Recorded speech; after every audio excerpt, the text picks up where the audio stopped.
Ասացիք, որ բաց եք բանակցությունների համար եւ եթե ովքեր ուզում են, ապա կարող են ձեզ այցելել բանակցել, որտեղ դուք գնալու որևէ տեղ ցանկություն չունեք։ Որևէ մեկը ձեզ այցելեց այդ նախընտրական բանակցությունների հարցում։ Այո։ Որոշն է եւ Այդ դրա մասին չեմ ասի։ Պարոն նախագահ, իսկ արդեն որոշում մասնակցելու վերաբերյալ։ Ոչ, դեռևս չունենք եւ դա զարմանալի չի, որովհետեւ առաջին հայացքից հեշտ բան է, էլի մասնակցում ենք կամ չենք մասնակցում, բայց երբ որ էության մեջ ենք մտնում, այդտեղ երկվություն կա։ Պայքարել մի քանի մանդատների համար, թե ստեղծել շատ ավելի բարենպաստ պայմաններ, նվազագույնի հասցնելով ներընդդիմադիր պայքարը, դրանով իսկ փորձել հաջողություն ստեղծել այն ուժերի համար, ովքեր հավակնում են հաղթել։ Պարոն նախագահ, ներընդդիմադիր շրջանակների մասին խոսեցիք, մեկ վայրկյան,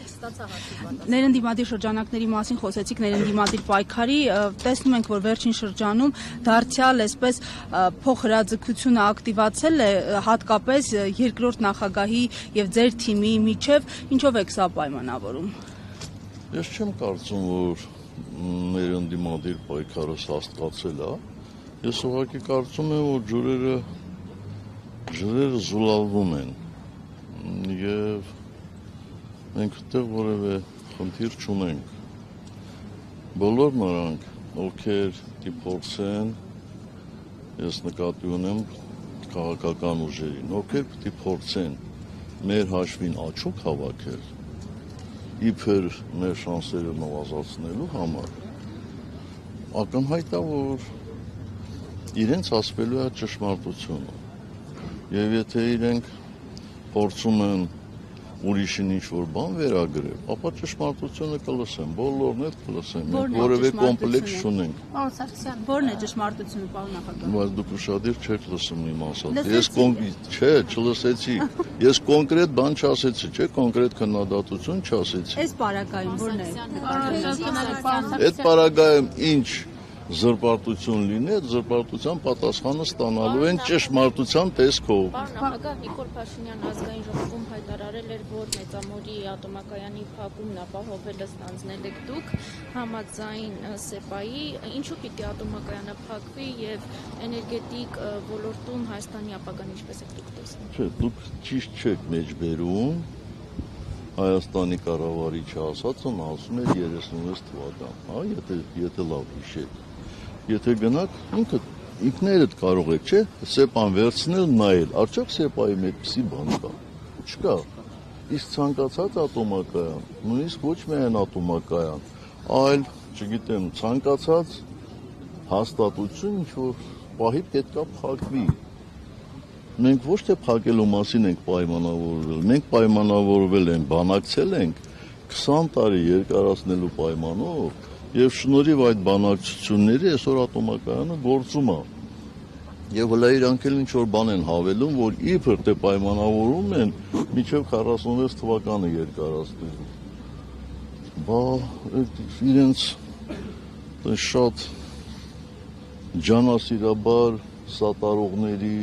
այդ ստորագրած փաստաթղթը ինչու չեն կատարում, եթե մենք այդպիսի բան ենք պայմանավորվել։ Նորից եմ ձեզ խորհուրդ տալիս, ինքներդ բացեք ՍԵՊԱ-ն եւ տեսեք, այնտեղ այդպիսի բան կա, թե չկա։ Անսարսյան, ձեր որոշման վրա ինչ հանգամանքներ են ազդելու, որպեսզի դուք ի վերջո որոշում կայացնեք, 3 ամիս է արդեն մնացել ընտրություններին։ Մենք այսօր մեր բոլոր ուսումնասիրություններով, այն ուսումնասիրություններով, որոնք ժամանակին կանխատեսել են տարբեր ընտրություններ գրեթե 100% ճշգրտությամբ։ Այդ թվին 21 թվականինը, Գյումրիինը, Էջմիածինը, նույնիսկ Գյումրիի Յավկան մասնակցությունն են կարողացել, աննախադեպ մասնակցություն կարողացել են ճիշտ կանխատեսել։ Մենք այսօր անցողիկ ենք, բայց նորից եմ ասում, խնդիրը հետևյալում է, կան նաև այլ հանգամանքներ, որ բազա չէ, ես հրապարակով դա չպետք է հիմա ասեմ, այդ հանգամանքների ճշգրտումից հետո մենք արդեն կորոշենք։ Ժամկետ ունեք ձեր համար արդեն։ Պարոն Սարգսյան, Ես կարծում եմ միջև միգուցե հաջորդ ամսվա վերջը կամ ապրիլի սկզբի օրը։ Մենք համագումարում ենք, մենք խորհրդակցենք նաև մեր պատվիրակների հետ, մեր ակտիվի հետ։ Իսկ ձեր կանխատեսումները ինչ են ցույց տալիս Գյումրի օրինակով հնարավոր է խորհրդարանում ընդդիմադիր ուժերը Այսօր ես միավորվեն չեմ եւ կարող ասել։ Այսօր չեմ կարող ասել։ պարոն Ես Սարգսյան, իմ խոսքերի համար միշտ պատասխանատու եմ դրա համար, որևէ ժամկետներ զգուշավորությամբ եմ ասում։ Երբ որ կգա ժամանակ, երբ որ ես համոզված կլինեմ, անպայման կհայտարարեմ, մինչև ընտրություններ։